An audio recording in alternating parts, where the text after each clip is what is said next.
আসসালামু আলাইকুম। আপনারা যে যেখান থেকে আমার ভিডিওটি দেখছেন, আপনাদের সকলের প্রতি রইল আমার পক্ষ থেকে দোয়া আর ভালোবাসা। আজকে আমি এখানে সবজি খিচুড়ি একদম নরম যেটা সেটা আমি রান্না করেছি।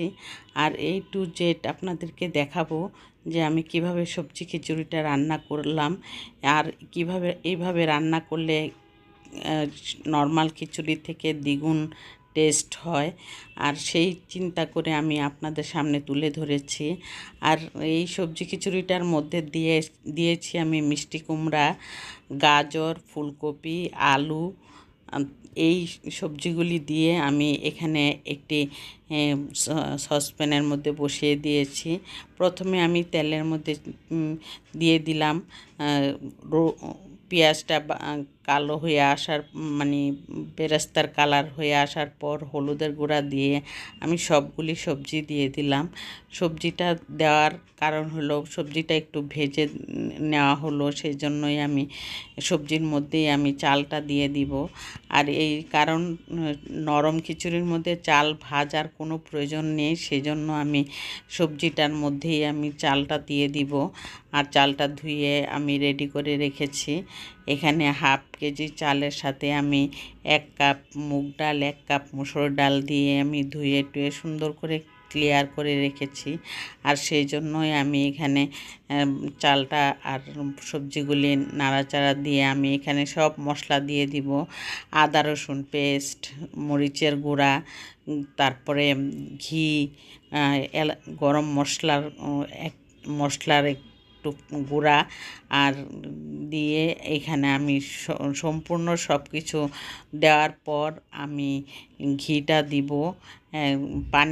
পানির মধ্যে ঘিটা দিলে সব A to Z সব দিক দিয়ে কিন্তু ঘিয়ের গ্রানটা ভালো লাগে। আর নামানোর আগে দিলে মনে হয় এক সাইডে দিলাম আরেক সাইডে গেল, আরেক সাইডে লাগলো না, এরকমই মনে হয়। সেজন্য আমি কিন্তু পানির মধ্যেই দিয়ে দিই। আর এখানে একটা তেজপাতা আমি ছিঁড়ে দিয়ে দিলাম। দেওয়ার পর সবগুলি মশলা আমি এখন আস্তে আস্তে দিয়ে দিব। দেওয়ার পর আমি এখানে আরও পানি দিব। কারণ সবজি খিচুড়ি নরম যেটা সেটা করতে গেলে কিন্তু পানি প্রচুর পরিমাণে দিতে হয়, আনলিমিটেড পানি দিয়ে রান্নাটা করতে হয়। আর আমার ভিডিওটা যদি আপনাদের কাছে একটু হলেও ভালো লেগে থাকে তাহলে অবশ্যই একটি লাইক দিয়ে কন্টিনিউ করবেন আর সাবস্ক্রাইব করে অল বাটনে প্রেস করে রাখবেন। আমি এখানে ঘিটা এখন পানির মধ্যে দিব বলছিলাম, সেই জন্য পানিতেই দিয়ে দিচ্ছি। আর দেওয়ার পর আমি নামানোর কিছুক্ষণ আগে আমি আবার একটা বাগার দিব। তখন পেঁয়াজ দিয়ে তেল দিয়ে বাগারটা দিলে ওই বাগারটাতে অনেক টেস্ট আসে। এই যে বাগারটা দিয়ে দিলাম এখন, এই বাগারটা দেওয়াতে কিন্তু খিচুড়ির টেস্ট মনে হবে যেন খালি খালি খাওয়া যাবে, কিছুই লাগবে না। তবুও আমি চিকেন রান্না করেছি। চিকেন না রান্না করলে কিন্তু বিফ না রান্না করলে খিচুড়ি মনে হয় অসম্পূর্ণ থেকে যাবে। এই সবজি খিচুড়িটা প্লেটে দেওয়ার সাথে সাথে ওরা খালি খালি খাওয়া শুরু করে দিয়েছে। আর সেই সবজি খিচুড়িটা আমি তারপর ওই সবজি খিচুড়িটা নামানোর পর আমি এখানে চিকেন রান্না করব। চিকেন রান্না না করলে টেস্ট পাবে না খিচুড়ির, এই জন্য আমি চিকেনটা অনেক সময় আমি বেগুন ভাজাও করি। আর আজকে কিন্তু নরম খিচুড়িটা দেখলেই মনে হয় ভালো লাগবে, খেতেও ভালো লেগেছে। আসলে আমি কি বলবো, আর আমার কথা আমার বলার জন্য আপনাদেরকে জানানো এটাই যে এভাবে খিচুড়ি রান্নার পরে বাগারটা দিলে কিন্তু টেস্ট দ্বিগুণ বেড়ে যায়। আর নরম খিচুড়ি কিন্তু মাঝে মাঝে খেতেও ইচ্ছা করে।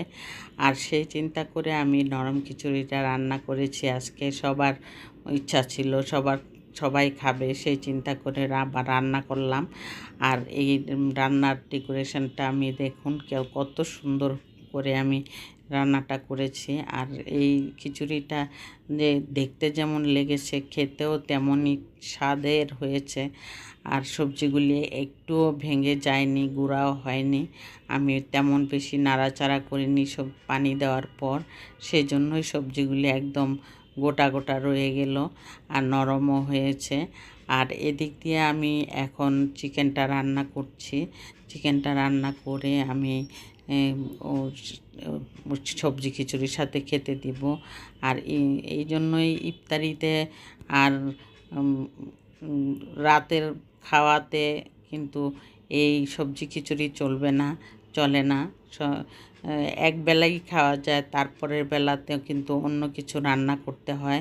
আর সেইটাই আমার ঘরে সবসময় অভ্যাস হয়ে গেছে যে আমি রান্নার ঘরেই বেশি থাকি, রান্না করতেই আমার পছন্দ। কারণ আমার বাচ্চাদের, আমার হাজব্যান্ডের পছন্দ, এক একজনের পছন্দ এক এক রকম হয়। সেজন্য এক একজনের জন্য এক এক রকম রান্নাটা করে নিতে হয়। অল্প করে করলেও আমার এভাবে রান্না করে সবাইকে খুশি রাখতে হয়। এর জন্য আমার রান্নাঘরে বেশিক্ষণ থাকতে হয়। আর সেই অনুপাতে আমি রান্না খুব তাড়াতাড়ি করে করতে পছন্দ করি। আমি খুব দেরি করার চিন্তা করি না। অল্প সময়ের মধ্যে আমি রান্না করে তাড়াতাড়ি রান্নাঘর থেকে বের হওয়ার চিন্তা করি। আর এই দেখুন ডেকোরেশন করার পর আর এখন খিচুড়িটার চিকেনটা সবাই মিলেমিশে আমরা খেয়েছি। আর